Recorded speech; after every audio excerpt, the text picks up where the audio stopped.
उम्मीद करता हूँ आप तमाम लोग खैरियत से होंगे। नारिन फाइनली पाकिस्तान के अंदर इलेक्शन की गहमा गहमी में तेजी आ गई है। आज आपको पता है कि कागजात नामजदगी बहुत सारे उम्मीदवारों के जमा होने थे। पाकिस्तान तहरीक इंसाफ, पीपल्स पार्टी, तमाम सियासी जमातें, PMLN, जो हैपनिंग्स हुई हैं आज के दिन में, मैं कुछ हैपनिंग्स आपके सामने रख देता हूँ। और मेरे पास ये हैपनिंग्स ही वाहिद दलील है कि मुझे अब ज़ाती तौर पर लगता है कि तमाम शकूक व शुबहात के बावजूद 8 फरवरी को इलेक्शन हो जाएंगे। जो हुआ है मैं कुछ आपके सामने रख देता हूं, उसके बाद आपको आइडिया हो जाएगा what I am talking about. Let's start with Amjad Khan Niazi साहब, मियां वाली से, पाकिस्तान तहरीक इंसाफ के साबिका MNA, मेरे शो के रेगुलर गेस्ट, एक बेहतरीन इंसान, एक सुलझा हुआ मंझा हुआ पॉलिटिशियन। उनके हवाले से एक वीडियो सरफेस हुई जिसमें कहा गया कि जी वो वीडियो में कह रहे हैं कि मैं सियासत से भी दस्तबरदारी का इख्तियार करता हूँ, इलेक्शन भी नहीं लड़ूंगा, ब्ला ब्ला ब्ला ब्ला। उसके बाद उनकी फैमिली की जानिब से तरदीद आई। उनकी फैमिली ने कहा जनाब कि ये गर्दिश करने वाली वीडियो इंतहाई तशद्दुद के बाद गन पॉइंट पर बनवाई गई है, जिसकी बिना पर अमजद अली खान और उनके अहले खाना इस वीडियो से लाताल्लुकी का इजहार करते हैं। मतलब ये कि जनाब अमजद अली खान साहब इलेक्शन लड़ेंगे मियाँ वाली से। आई थिंक NA-90 बनता है उनका हल्का, NA-90 से वो इलेक्शन लड़ेंगे। एक मिसाल आगे चल के उमैर खान न्याई साहब, पाकिस्तान तहरीक इंसाफ के बानी इमरान खान साहब जो हैं, उनके स्पोक्स पर्सन भी हैं और वकला की टीम में भी हैं और रिसेंटली बहुत फेमस भी हुए हैं सुप्रीम कोर्ट की प्रोसीडिंग्स की वजह से। उनके वालिद ने आज उनके कागजात नामजदगी लिए तो उनसे छीन लिए गए पुलिस के एक DSP की जानिब से। उनके वालिद का बयान आ गया उसके ऊपर। इसी तरह के कुछ वाकयात पेश आए मुल्तान में। शाह महमूद कुरैशी साहब जो हैं, जो जेल में हैं, असीर हैं, उनके सेक्रेटरी से भी उनके गोशवारे, उनके तमाम जो डिटेल्स थी, नॉमिनेशन पेपर्स थे, वो छीन लिए गए। 2 वाकयात तो हो गए, ये रिपोर्ट। उसके बाद आ जाइए कि तमाम इजला जहाँ जहाँ तक मेरी इंफॉर्मेशन है, जहाँ जहाँ तक मेरी रसाई थी, जहाँ जहाँ जिन जिन लोगों से मेरी बात हुई। हाँ, let's start with doctor Yasmeen Rashid साहबा। मुझे सुबह उनके किसी टीम मेंबर से मेरी बात हुई सुबह के, डॉक्टर यास्मीन राशिद साहबा कहाँ से लड़ेंगी। तो उन्होंने कहा जी एक तो मरकज NA-130 और 122 सीट से वो इलेक्शन लड़ेंगी, लेकिन हमने इलेक्शन क्या लड़ना है कि जो उनके तजवीज़ कुनिंदा और तायद कुनिंदा थे डॉक्टर यास्मीन राशिद साहबा के, जो रात गुजरी है, इस रात को उनके घरों में छापे मारे गए हैं और एक दफा छापे नहीं मारे गए, बार बार छापे मारे जा रहे हैं। फिर डॉक्टर यास्मीन राशिद साहबा को पेपर फाइल करने में भी, अपने पेपर कागजात नामजदगी जमा कराने में भी बहुत प्रॉब्लम्स आए। एक दफ्तर से दूसरा दफ्तर, दूसरे दफ्तर से पहला दफ्तर, यूं करके उनको भी बहुत प्रॉब्लम्स का सामना करना पड़ा है। इसी तरह हाफजाबाद में शौकत अली भट्टी साहब, उनके वालिद मेहदी हसन भट्टी साहब, वो अभी तहरीक इंसाफ के साथ खड़े हुए। इससे चंद दिन पहले उनका डेरा शरा भी तोड़ा गया पुलिस की जानिब से। आज मेरी इत्तलात ये हैं कि जब नॉमिनेशन पेपर उन लोगों ने फाइल करने थे तो डिप्टी कमिश्नर ऑफिस और वो जो सारा एक जुडिशल कॉम्प्लेक्स है हाफजाबाद का बाईपास के ऊपर, उसके बाहर कहते हैं सैकड़ों की तादाद में पुलिस खड़ी हुई थी, सैकड़ों की तादाद में। अब जो देखने वाले हैं जिन्होंने वहां पर मुझे रिपोर्ट किया, वो बताते हैं कि उसका पर्पस शायद यही था कि थ्रेटन किया जाए, हरास किया जाए और कोई भी बंदा तहरीक इंसाफ का जुडिशल कॉम्प्लेक्स में रिटर्निंग ऑफिसर के पास ना पहुंच सके और कोई आए भी तो गिरफ्तार होता जाए। यहां तक मुझे बताया गया कि तहरीक इंसाफ के वोटर जो हैं वो भी उस रास्ते से नहीं गुजरे, उसके बाद इतना हरास किया गया, इतनी ज्यादा पुलिस। इसी किस्म के वाकयात, इसी किस्म की फुटेजेस हमें गुजरात से मौसूल हुई, जहां से मोनस इलाई साहब, परवेज इलाई साहब और उनकी फैमिली ने इलेक्शन लड़ना था। अब वो खुद तो नहीं लड़ सकते थे, लेकिन मैंने काफी देर पहले एक व्लॉग में मेंशन कर दिया था कि उनकी फैमिली की खवातीन जो है उनको मैदान में उतारा जाएगा। लेकिन ऐसे ही मनाजिर आज गुजरात से भी मिल रहे रिटर्निंग ऑफिसर के ऑफिस के बाहर से कि जनाब वहां पर भी पुलिस की भारी नफरी को तैनात कर दिया गया था।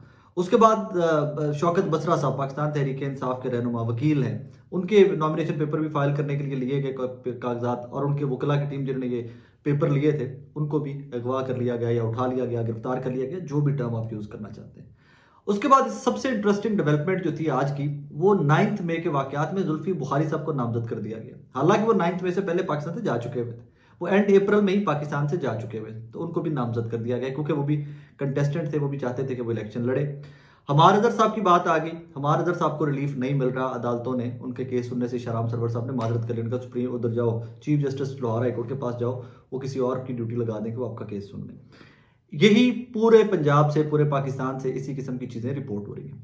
कहानी क्या है, बड़ी सादी सी है, मुझे इसमें बहुत डिटेल में जाने की ज़रूरत नहीं है। It's a one way election, ये एक यक तरफा इलेक्शन है।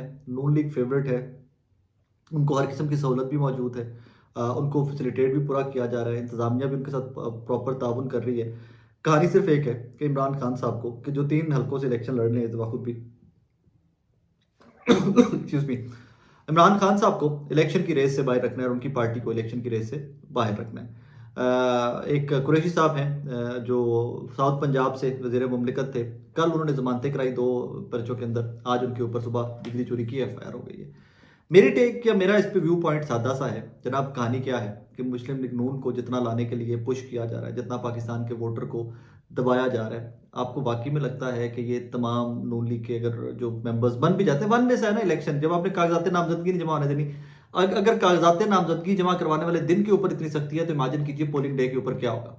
पोलिंग डे के ऊपर तो मुझे लगता है कि पूछा जाएगा कि तुमने वोट किसको डालना है, जो कहेगा नून लीग पाना है, पीपल पार्टी को पाना है, उन्होंने कहना कि तो साढ़े सामने पा के वहां हमने तुम्हें ये राइट भी नहीं देना कि तुम जाके आगे अपनी मर्जी से वोट डाल सको। शायद वहां पर इंतजामिया जो होगी पोलिंग स्टेशन की वो कहेगी पैन साढ़े सामने इतने खलो के मोर ला दो।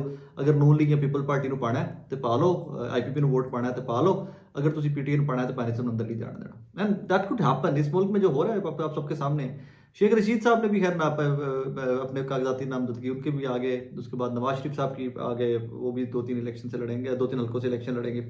कहानी बहुत सादा सी है। जो नफरतें मुस्लिम लीग नून कमा रही है और जो लाडला प्रो मैक्स का वो टाइटल अपने ऊपर बार बार चिपका के माथे के ऊपर चिपका के फिर रहे हैं, ये मौजूदा इलेक्शन के चंद दिन या इलेक्शन तक तो आपकी ज़ात को कोई फ़ायदा हो सकता है, लेकिन इससे आगे चलकर मुल्क का जितना नुकसान करेगी ये सियासी जमात और जो अभी तक रवैये हैं, ये जितना नुकसान करेंगी, शायद नवाज शरीफ साहब और शहबाज शरीफ साहब को उसका 10% भी आइडिया नहीं है।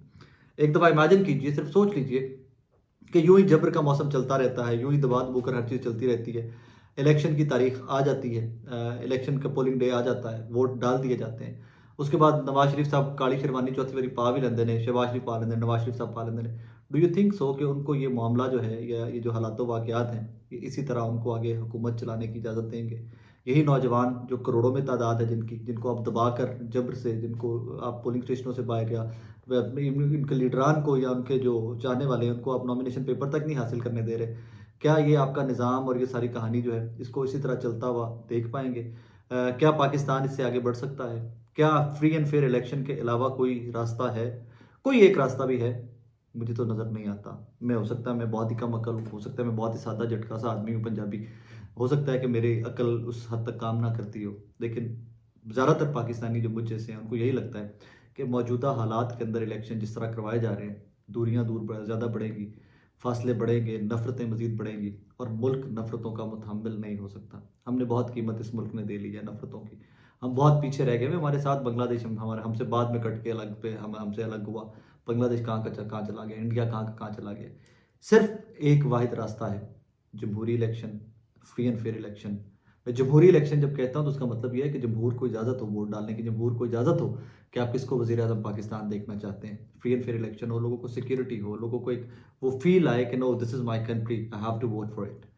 अभी लोगों को वो फील नहीं आ रही। लोगों को सिर्फ एक ही फील आ रही है कि एक सबसे पॉपुलर मोस्ट पार्टी जो है उसको दबाया जा रहा है, उसके वर्कर को, उसके वोटर को, उसके लीडर को, कारकुन को कॉर्नर किया जा रहा है और इसका कोई फ़ायदा मुझे होता हुआ दिखाई नहीं दे रहा। अपना बहुत सारा ख्याल रखिएगा, दुआ में याद रखिएगा।